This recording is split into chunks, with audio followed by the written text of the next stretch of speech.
Hey there, Mr. Redder here. Welcome back to another episode of r/Entitled People Stories. Our first story we'll be reading today. I kicked my sister out of my house for throwing all of my food away. After that, new dress code for the IT department of one person. And after that, you must give 2 weeks notice. Now for every thumbs up this video gets, one Karen gets kicked out. Fine with me, I'll go stay at the Hyatt. So please smash that like button and subscribe and turn on notifications for new stories from Reddit every single day. I kicked my sister out of my house for throwing all of my food away. I seriously can't believe this is a thing, but my parents are really upset with me. My sister and I grew up together, but aren't very close. It really wasn't from any drama. We didn't have a big fight to cause distance, but rather just have opposite personalities and interests. If I had to describe my attitude towards my sister, it would be apathetic love. Like, she's my sister, so I want her to be healthy and happy, but we just unfortunately don't hang out, call to chat, etc. She recently received an opportunity to interview for a job near our hometown and reached out to see if she could stay with me for a week. My mother was ecstatic that my sister might be coming home finally. She moved across the country right after college and hasn't been back in almost 10 years, except for Christmas. She spends Thanksgiving with her in-laws, or the one-off birthday or business trip or vacation. I was more than happy to open my home up, thinking that we could maybe bond or deepen our relationship. It was all kind of awkward, but nothing horrible until the third night. I came home from drinks with my friends around 10 p.m., went into my kitchen for a snack, and realized that almost all of my food was gone. I'm not even exaggerating. I swear, 90% of my pantry was just gone. I asked my sister, and she told me that she was shocked I ate anything with preservatives and unnatural, and that I was poisoning my body. So she took it upon herself to throw away everything that she deemed unhealthy. Guys, I'm talking about so much food, both packaged and unpackaged. Even things like spices that weren't fresh were tossed. It was like someone had robbed my kitchen. I demanded that she pay to replace everything, but she dug her heels in and said that she was doing me a favor and that the way I ate was disgusting, her literal words. I know I'm biased, but my diet isn't even crazy. It's pretty much standard food you'd find at any grocery store. I was so upset, I made her pack up and leave, and she ended up having to take a cab about 30 minutes away to stay with my parents. My mom is absolutely devastated that we're fighting and insists that I apologize in order to keep the peace because she really hopes my sister will take the job and move back. I told my mom that if she wanted to lose not one, but both daughters, then she'd keep pushing me to apologize for something I feel I have a right to be upset about. My dad says that she's been crying every night though, and I love my mom so much, I feel like a huge jerk for being stubborn about the situation. Edit. To answer a few questions I was asked. Yes, I did invite my sister out to drink with me. She declined, saying that she didn't like going to dive bars and wanted to stay sober because it was a work trip. I respected that decision, but I had already planned to go out with my girlfriends. It was a birthday. I did the math, and she threw away close to $1,000 worth of food.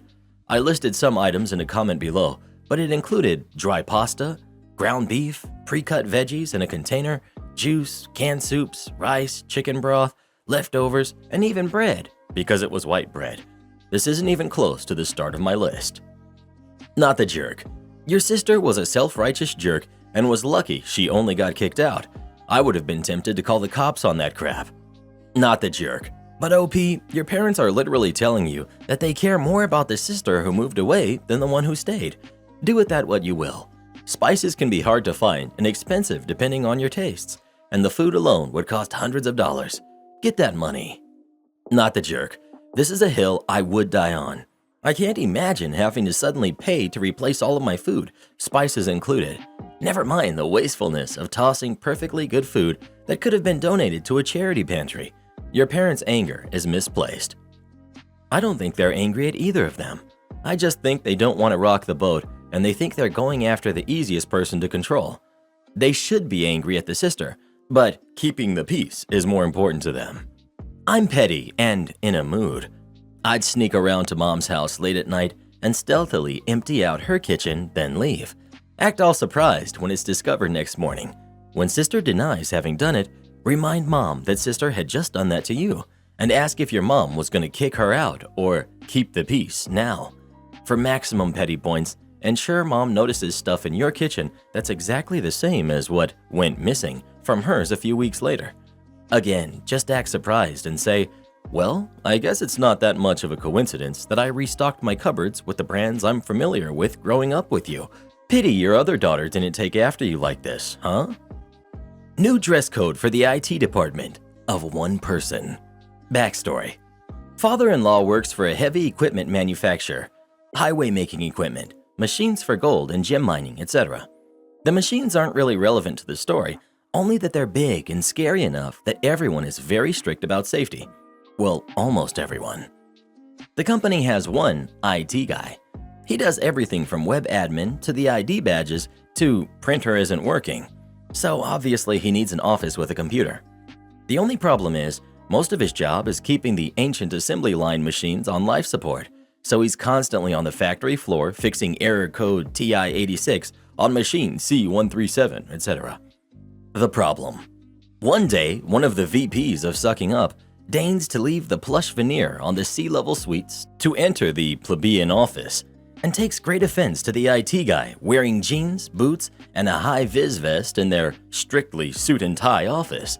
Protests about his job duties fall on deaf ears, and since the IT department of one person doesn't have an official C-level officer, VP of Sucking Up decides to write a new dress code for the IT department.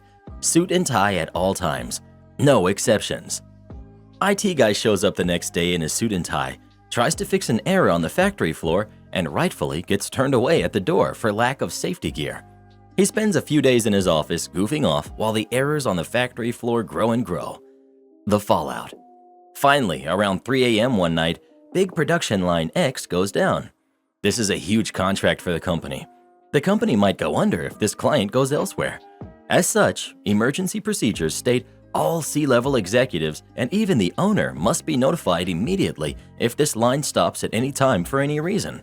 So the upper echelon of the company, including the VP, assembles in the boardroom to prepare for their firing spree. Around 5 a.m., IT guy is ordered to the boardroom where they really lay into him before they fire him. Threats of deny listing him in the industry, threats of lawsuits for damages, etc. Of course, there's the condescending, "Now what do you have to say for yourself?" question. The mic drop. He unfolds a few pieces of paper from his pocket and puts them on the table in front of the owner. "This is why I have to wear a suit and tie no matter what. This was my objection because I have to do my job properly. This is the safety officer refusing me entry for lack of safety gear, and this is the record that VP got my emails but never responded." Not a pin drop or a cricket chirp could be heard, just the faint ruffling of pages as the owner read. Finally, he spoke. "Your so-called dress code is officially revoked. VP is no longer allowed to have any authority over you. Please put on safety gear and fix machine TK421. The rest of us will stay here all day until I'm convinced this problem will never happen again." VP kept his job. He was very good at his namesake, after all, and he was transferred to VP of a division that didn't exist and a workforce of one, only him. Rumor has it he's related to the owner somehow, but at least his self-righteousness can't ruin the actual work being done. You must give 2 weeks' notice. I'm an IT guy, and many years ago, I took up a job for a smallish company as their one-stop shop. It was basically the first job I talked to, and I took it because it was right down the street and allowed remote work. The pay was nothing to write home about, but I essentially had no boss and made my own hours, so it was worth it. Well, right up front, they started making weird demands. "We want someone who is going to commit to working with us for a long time, say 5 years. Also, if you quit, we want 2 weeks' notice." They must have been burned because they kept repeating these things, verbally, not written anywhere, so I didn't put a ton of stock in them, but I did agree. Time goes on and it's the same old story. Raises are essentially non-existent. I'm generally pretty adept at anything I try my hand at, technologically speaking, so I start getting pulled into additional areas of responsibility without any additional pay. My workload goes up, inflation keeps rising, but each year my raises are pushed off until next year when we make more profit.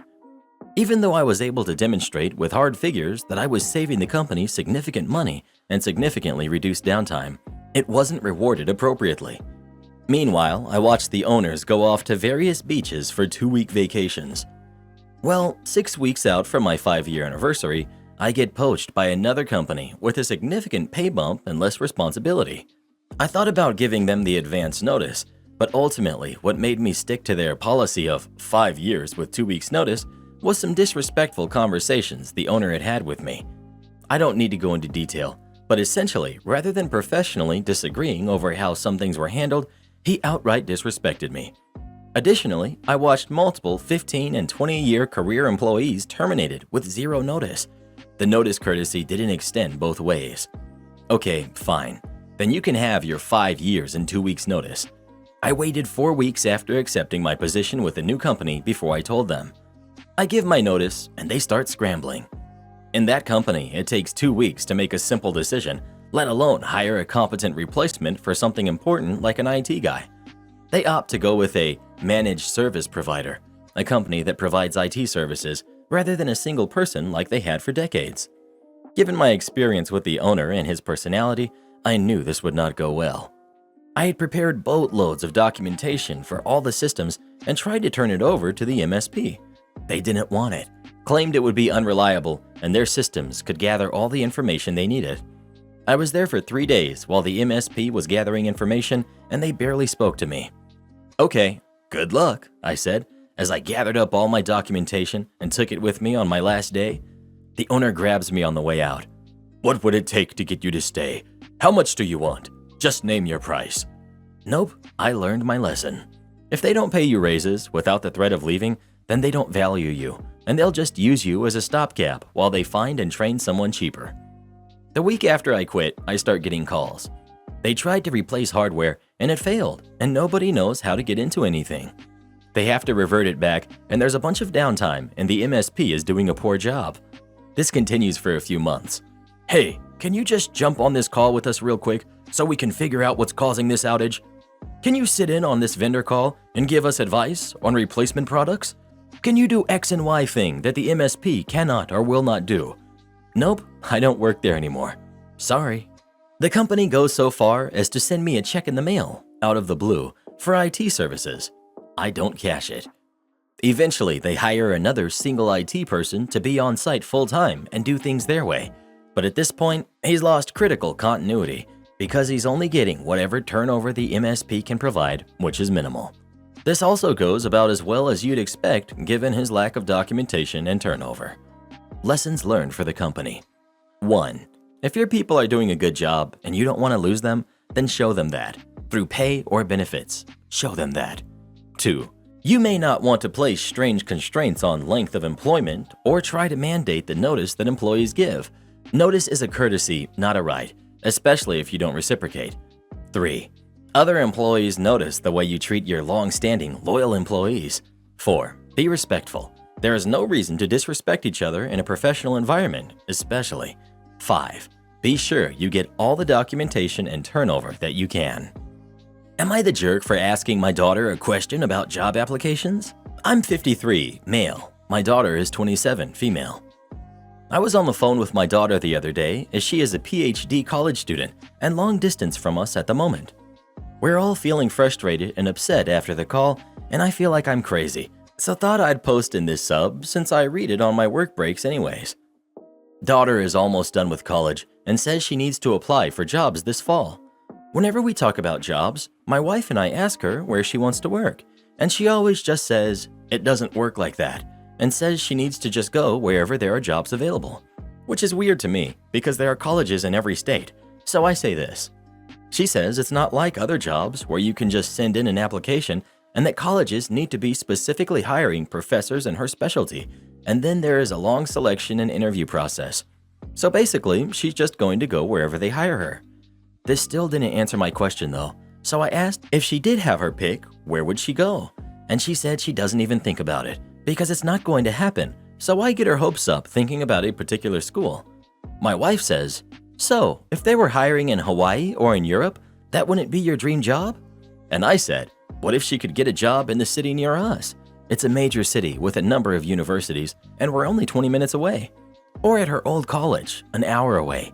She just said, seriously, I don't think about it. We go through this every time. I then told her she should consider teaching at a high school because she could move closer to home again and she said she doesn't have an education degree, so that doesn't work like that. There's a Catholic school in our hometown she could work at though. I said no worries, we'd probably move to wherever she moves because we can't stand the idea of not living by her. The PhD is one thing because that's like 5 years, but I won't have that for the rest of our lives. She said that's unrealistic and that we're really overestimating the amount of free time she'd have to hang out with us all the time. And again says, seriously, can we please drop this subject? You guys are intentionally not understanding me. This was not the case though. She was just not making sense. And I find it hard to believe that she doesn't have a single dream university or that she wouldn't try to work closer to home, which I said. She then just said she had to go and hung up. So, am I the jerk for just trying to make conversation about jobs? You're the jerk. Stop badgering your daughter. Did you ever take a moment to think, maybe this is why your daughter doesn't want to move home? Take a hint and back off. Edit. I just reread the title, and it's comical that you described this as simply asking my daughter a question about her job applications. You're the jerk. Just reading this, I got frustrated with your lack of listening.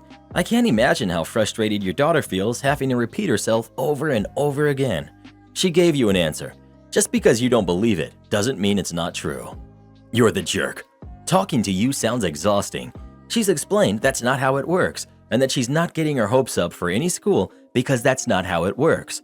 She also doesn't want you to uproot your whole life and follow her either. As someone with a PhD, she is correct. You have no idea how any of this works. You're the jerk. You're the jerk for trying to tell her about her situation when you have zero idea what the job market in academia is like, for not understanding that she is a fully grown adult who doesn't need her parents moving to where she lives or telling her where to live or work, for assuming she'd be happy settling for teaching in a high school when she's looking for college jobs, for assuming she wants to live by you, and for assuming she wants to work in a Catholic school with all of the job restrictions that come with it. You weren't trying to make conversation about jobs. You and your wife were interrogating her and attempting to control her. You sound like a good dad to me. This is exactly how my daughter treated my wife and I before she suddenly went no contact with us about 6 years ago. Her ghosting us was what pushed my wife over the edge. We did everything we could to raise her right. No parents should ever be abandoned the way that we were. Last I heard, my daughter is married and has a kid, but still wants nothing to do with me. I've been in therapy for the last 4 years because of this, and even my doctor says sometimes kids just decide they don't want to have anything to do with you once they go off to college. If I could go back in time, I never would have had her. That girl broke my heart in ways that words can never express. Edit. I should have known you little scumbags would blame me and her mom, because in your broken little minds, the parents are always the ones to blame. I'll have you know that the day she left for college, she cried her heart out, saying how much she would miss us. We went on family trips every year. She was a star soccer and tennis player. She was a youth group leader for 4 years. She used to tell us that she would become a surgeon, buy a mansion, and build us a bungalow in her backyard for her mother and I. She was the best daughter anyone could have ever asked for. It wasn't until she became corrupted at that university that she changed her views on how we raised her. Those professors convinced her we were wrong to not let boys sleep over at our house, that we were wrong for not allowing her to attend wild parties as a teen, that we were wrong for teaching her that there is a heavenly Father who loves us all. You're all just like my daughter, and I wish nothing but bad things on you. One day your heart will break just like mine has, but 10 times worse. I promise you. Yowza canowza! This sounds like the start to a movie. The Righteous Crusader, coming soon to a theater near you. Am I the jerk for taking back my PS5 my mom gave to our cousin as a gift? I'm a 19-year-old male. My mother is 57, and my cousin is a 13-year-old male. So I waited until 2021 November to try a PS5 I've been trying since release, and on the 22nd of November, I finally got one. I was so excited to do everything with this console and couldn't wait. I bought another controller and so many games to have with this baby, even though I took out a bit of my savings. But this is also the time when people take Christmas presents into consideration, and I kept this as like a present to myself. My cousin, I'll call him Joe, has autism, and I love the little dude. But I need to clarify that he's very spoiled, and his parents don't do anything to teach him a lesson. He really wanted a PS5 and threw so many tantrums when he didn't get one. So to keep the peace, my mom took my PS5 when I was at school and hid it from me. I was shocked when I didn't see it there and really started to cry as I spent so much money for it. My mom told me that she took my PS5 to calm down my cousin and that she'll pay me back. Her idea of paying me back is an iPad. I yelled at her for so long, saying how long it took me to get it and save up money for it, and how dare she do that and invade my space. She hung up on me as I wasn't being myself and gave me time to calm down. I wasn't ready to calm down and went to my cousin's house, rang the doorbell, took my PS5 and games. I forgot to mention she took the games as well. A 300-pound iPad isn't going to cover 700 pounds worth of stuff, and went home. My aunt tried to stop me, saying, "This is all my sweet baby wants for Christmas." But I didn't care, and I drove straight home. My whole family is giving me so much pressure, saying I should give it back, as it's not my right to go against my mother's wishes. I do kind of feel bad since his family is not that financially stable, and them buying him a PS5, if they can find one, will mess up some stuff. So, am I the jerk? Edit. This was my own home. I moved out a few months prior. She got in by using the spare key I gave her for emergencies only. Not the jerk. It's yours. Your mother stole it. That's a crime, you know. Family or not, doesn't matter. Yeah, it's sad that your cousin's family doesn't have much money, but it's still a crime to steal stuff then. My sister used to give my stuff away. I always took it back from the person who got my stuff. I told her one more time and I reported to the police because it's mine. If your mother wants to give him a PS5, she can buy one and give it to him. This one is yours. My mom used to give away my stuff, so I started giving her stuff away. She never gave away anything of mine again.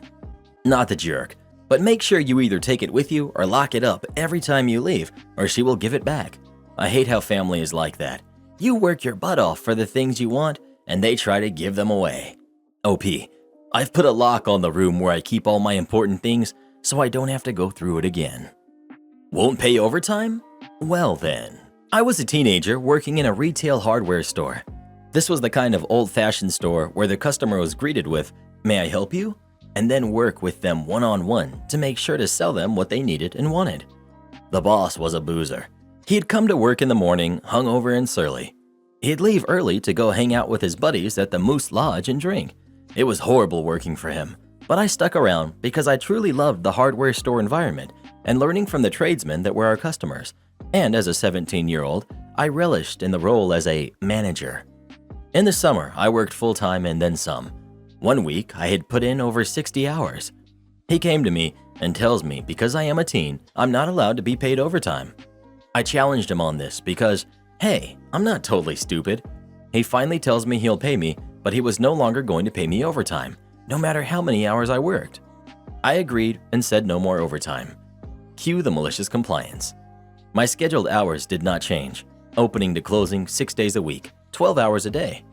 On day 4, I closed the store at the exact moment I reached 40 hours on my time card, sent the part-timers home, and did not open the store the next morning. At about 11 in the morning, I got a furious phone call from him. "Why aren't you here? I have customers lined up in the parking lot." "Because you told me not to work overtime, and I've already worked 40 hours this week. Don't you remember that conversation?" "Get over here, now!" "Am I getting paid overtime?" He yelled and threatened, but I stuck with my guns and got my overtime. I made good money that summer, for a teenager. As a side note, the job ended not too long after. Boss was throwing away his profits through his drinking. He sold out and moved to Florida. Years later, I learned that he had passed of cirrhosis. Programmer revenge story. I was hired as a temp for this big food distribution company, of which will remain nameless for anonymity's sake. The woman's position I was filling in for was going on maternity leave soon. I really needed the job at the time, so I took it, and they promised if I did an amazing job, they'd hire me full-time. I was a raw materials supply distributor. Basically, I ordered supplies and sent them where they needed to go for scientists to make new foods. I have a really strong background in computer programming. After learning how to do the job in a month or so, she had her baby and I went on leave. I completely automated this woman's job in a matter of weeks using only Excel and PowerShell. I didn't say a word until the end of my last few weeks, where I basically did very little in the time leading up to her return. I added in a few updates for changes in workflows and verified all the data was correct at the end of the day after it ran, but that was all I really did. I asked for more work from my boss, which led me to fill in on the production line. a path I did not want to take. Toward the last few weeks of my temp period, the woman returned from maternity leave. I showed her what I had done. Her jaw had about hit the floor in awe that I had made all the hard work she was doing for years be completed by a computer program in a few minutes every day. In our next team meeting, it was brought up that I would need to get everyone online with this program before my temp period was up. Ding, ding, ding, went off in my head that they are not planning on keeping me with that idiotic comment. So I obliged and got everyone on board. Unbeknownst to them, I put in a clause in the PowerShell script with an encryption locally to the PC I was using. It grabs a specific encrypted date a few weeks out from my termination date and would just stop working after that date, or once they had wiped my local folder on the PC, or just simply not having the PC on. If they had decided to keep me, I could just turn it off and no one would have been the wiser. I added this snippet to every if statement and for loop possible with a new variable every time. Thanks, PowerShell. In the code, so if someone was to go through it and try to fix it, it would be a nightmare to fix if they had the audacity to, with identifying and renaming every variable and clause and regenerating it. So as you can imagine, I was not offered a full-time position for said company, and when I had mentioned the comments when I first started for doing an amazing job, which I believe I had fit the criteria for doing so, my boss said that with SAP coming into the production team next week, my expertise would not be needed. A month or so later, I got a text from my old boss saying that he needed to talk to me about that program I wrote. It was 2 days after my magic shutoff date. I knew exactly what the call was about and never returned the call as I had a better job offer already lined up. I feel if I had returned the call, I wouldn't be able to stop laughing during the conversation of troubleshooting. Am I the jerk for being honest why I did not choose my nephew for a position? I, 61 male, work as a lobbyist for a large firm that has offices all throughout the state. I do have to travel to the offices on a weekly basis. My wife, 60 female, is a high school math teacher and is looking forward to retiring. We have a son, 25, and a daughter who's 24 that are on their own and working. Her family lives near us, but we only see them on special occasions. My wife has a sister, 59 female, that dropped contact with us when she married her husband, Ben. They have a son who's 27 together that I have met a few times. The main reason why my wife and her sister have no contact with each other is because Ben and I used to be partners. I left the partnership when I received an offer from the firm I work with currently. Most of the clients followed me to the new firm and Ben accused me of stealing them. My wife knows that I did not steal the clients. Her sister thinks that I did to ruin her husband's career and went no contact with our family. My firm has an opening for an administrative assistant. We kept the posting up for 2 weeks and received 10 applicants. I went through the applicants and saw that my nephew had applied. My in-laws contacted me asking for a favor in interviewing nephew. I set up a date and time for an interview with nephew. The interview was scheduled last week and it did not go well. He was 10 minutes late and acted like we were wasting his time. We asked him if he had any questions and they were about the starting pay for the position and when he would start. We told him that we would be in touch regarding the position. We made a decision today and contacted everyone regarding their application status. Nephew was not happy, and my wife has been receiving messages from most of her family. Nephew reached out to me asking why he was not chosen. I was honest with him about why we did not move forward in the hiring process. Her sister reached out to me sending a long email that I was completely in the wrong and making matters worse within the family. Am I the jerk for being honest why I did not choose my nephew for a position? Not the jerk. Frankly, given the history between you and Ben, I'd have been concerned enough that nephew was just applying so he could spy to not even bother with an interview. As it is, he made the mistake of assuming the job was his no matter what he did. If mommy would rather validate his entitlement than address his attitude problem before he loses any more opportunities over it, that's not your problem. Follow your schedule. Once upon a time, I was the supervisor for the security team at a small college on the East Coast. When the director of security left, there were 2 people up to replace him, me and a senior supervisor for the company that the college contracted with. He was chosen.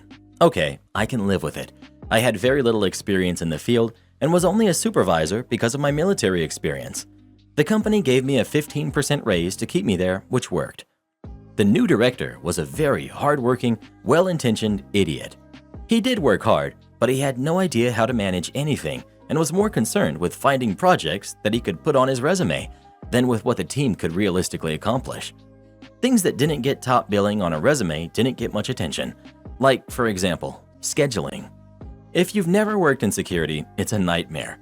No real prerequisites, so you get a lot of random bozos who either can't do the job or just don't want to work. The college was a complicated site, so we got the relatively smart ones, but that wasn't saying much. Schedules went from being done 2 weeks out to 1, then to several days. I'm sure you can see where this is heading. It got to the point where I was taking screenshots of my schedule on my phone twice a day in preparation for the inevitable mess-ups.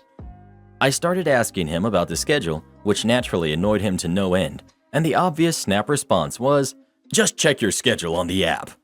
I tried pointing out that the schedule had been changing a lot recently, and the response got shorter and ruder. For the sake of perspective, I called him at 8:30 at night once because my schedule had changed since lunchtime to have me in at 5 a.m. and he hadn't bothered to let me know. Then the malicious compliance fairy waved her magic wand and I heard the angelic chorus. Okie dokie, if you're going to be a jerk about it. On Friday, I noticed that I was not scheduled for the morning shift on Saturday, which I normally covered. I knew we didn't have anyone hired for that shift. I asked the only other person who could work weekend mornings. Nope, he wasn't scheduled, and I had just been yelled at for not following the schedule. And you're darn right, I turned my ringer off before I went to bed. So when I rolled out of bed at 8 the next morning, I had 13 missed calls.